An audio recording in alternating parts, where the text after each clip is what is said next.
Okay, so the Senate apparently has reached some kind of deal here to get the vaunted, much anticipated stimulus bill to pass. We heard this over the middle of the night. Mitch McConnell tweeted something out. I assume it was one of his staffers.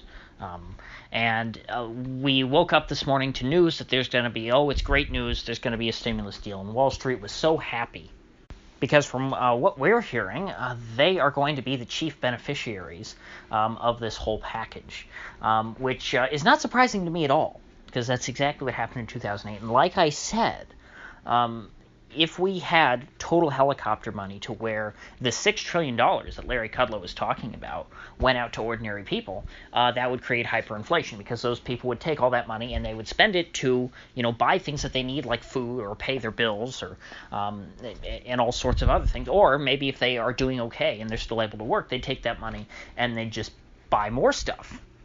Whereas, you give it to Wall Street, what are they going to do with it? They're going to go buy stocks and bonds. So they're going to, drive down interest rates and push up the price of stocks. And that's exactly what the government is trying to achieve here. That's what everybody wants. Everyone wants stocks to always go up and interest rates to always go down. But hold up, we're in the age of social media, in which people, are able to express their political opinions online. And it turns out that lots of people, now that they're hearing about this whole $1,200 thing, they are a little upset. That, hey, this is a $6 trillion package. And out of that, how much do ordinary people get exactly? $1,200 a piece, one time, and you're not allowed to work.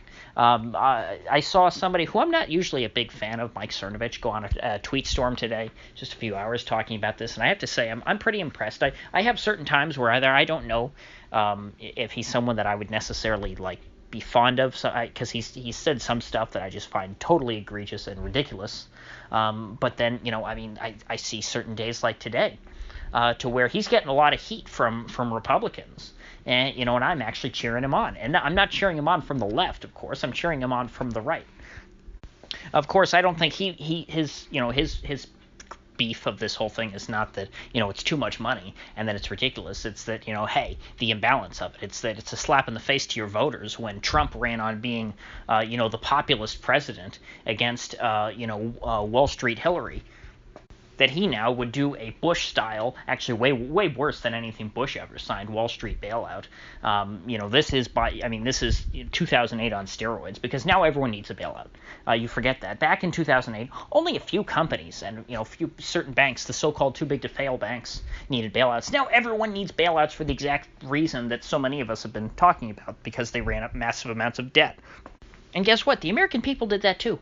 And they have debts that they can't pay. Now, their debts probably aren't as astronomical as these corporations, because the ordinary American people don't have the same credit worthiness, so they're not going to be able to qualify for as much credit. But still, people have got bills to pay. And so they look at this stuff and they say, hey, I'm not allowed to work. I'm not allowed to make an income. I'm just supposed to have savings to cover me. But you'll cut me $1,200 to get me by. Thanks.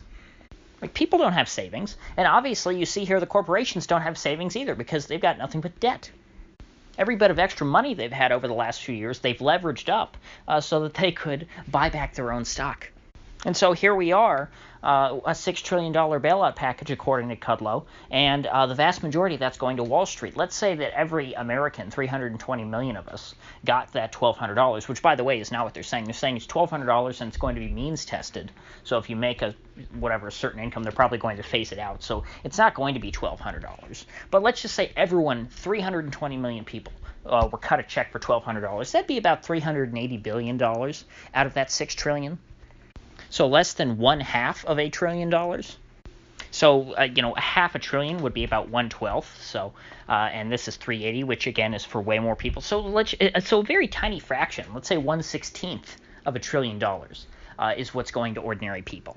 And so this is very encouraging to me to see that there are some people, at least on Twitter, and Twitter's a very small universe, that there's at least some people who are getting upset about this. Hopefully, Tucker Carlson, one of the few, I guess, people who I have some respect for on cable TV, will get up there tonight and, to have a good monologue about this, and maybe he'll be able to wake up a lot of the Trump's, voters, because I think that's really his utility. I've talked about that in the past. Is that Tucker is a reasonable, objective person, and by objective I don't mean that he doesn't have an opinion. I mean objective in the sense that he actually has ideas that he believes in, and so when Orange Man, goes against those, Tucker, has enough sense to realize it, and he doesn't just go, oh well, Orange Man is doing the bailout, so that means that I must cheer him on. Keep America great again, hurrah. Now, the worst part is that if this bill actually passes, which I hope it doesn't, and it doesn't look like it will because the partisan gridlock is being intense. This is way, way more partisan than it had been in 2008. In 2008, it was just like when they started the Iraq War.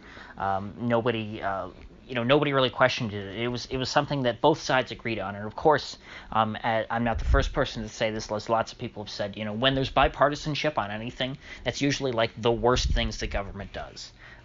Because Democrats and Republicans always agree on the most terrible issues.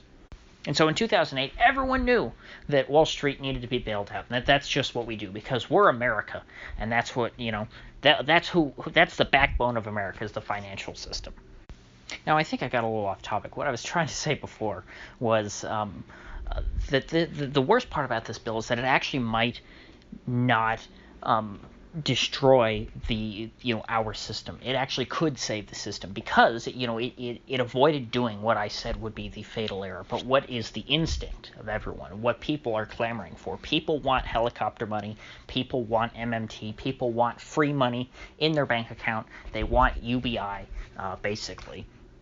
They want the government to cut them a big fat check so they can go out and spend money because they think that money equals resources, which it doesn't. As I've said in the past. And of course, if we just gave everyone free money, we would create lots of inflation, and because supply is so heavily restricted because of this whole pandemic and quarantine situation, it would be impossible for the supply side to adjust to this rapid increase in demand. Even if even if the producers weren't going to jack up their prices because they just see that this is a bunch of inflation. Even if folks said, hey, there's just new money that I can get, and they didn't even think about the concept of inflation. They didn't expect anything. They just said, oh, there's more people demanding my products. Let me produce more. Well, you can't produce more if you're basically confined to your home and there's very little commerce going on in the economy. All you do is you bid up the price of whatever little goods are produced. But if Congress does what they're trying to do right now, and they cut out the little guy and they just give a bunch of money to Wall Street and give the rest of us peanuts, well, then they're not going to cause hyperinflation, or at least not as easily, because right now what they're basically just doing is what they did in 2008 on steroids. But materially speaking, in principle, it's no different. At least it's not significantly different. I think the stimulus checks back in 2008 were like $600 or $800. So, we already had a similar program back then. They were one-time checks, and of course they did very little for people. But like I say, they have to be very little, or else you're going to create, massive inflation. My hope now is that there's some kind of populist backlash against this, and that either the whole stimulus bill gets scrapped entirely and they allow Wall Street to crumble, or at the very least, they put in an equally horrible program and which allocates trillions, or at least $8 trillion, probably trillions, with plural dollars to ordinary people, which would cause hyperinflation and thus bankrupt Wall Street anyway, because it would inflate away all of their money that they were just given. It would destroy our economy. Now, of course, you could say, well, Wall Street though owns real assets. So if inflation would benefit them because it would be the price of their assets that are going up too, not just it's not that they own solid cash, and that is true. Obviously, ordinary people are going to be hurt way more than the folks on Wall Street, but that's going to be true no matter what. You're not going to.